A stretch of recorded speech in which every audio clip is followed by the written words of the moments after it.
Listen, I feel for the manager. He's not got no Thomas Partey. He's going to be...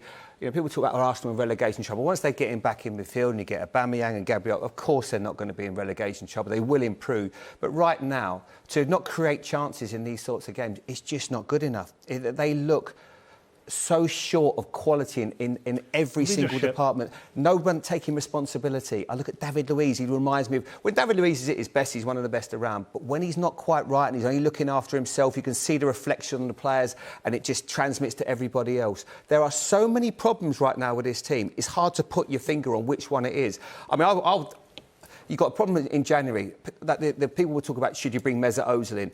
For me, I think, of course you have to. It's a no-brainer. You're not creating chances. Does the manager look weak bringing him back in? Some might say, yeah. Not for me. If you were creating chances but losing games, I'd say, of course, you're not got to get him in. But the games, the likes of Burnley at home the other day, where he needs someone that's going to spot a pass, the likes of Aubameyang, I think that he tried to make a statement, not put him in the squad. I think sometimes in life you just got to take it on the chin and think, you know what, it hasn't worked, but just use him while you've got him. What's the point? Otherwise, you can't be better off than... Like, being in the position they're in without Ozil just doesn't make sense to me. He has had big decisions to make in his year in charge, Graeme.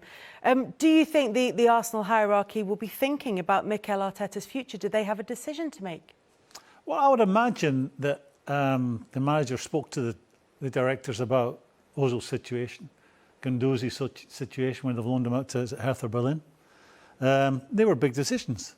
What would you do with Ozil, Graeme? See, he's coming... If you bring him back now, Jamie, he's coming back on his terms.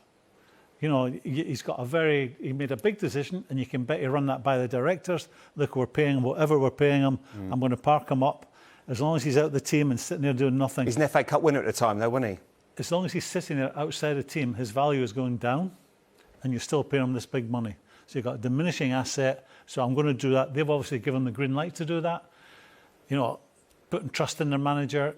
Yeah, they will be looking at that situation without a shadow of a doubt. People will be questioning that decision now.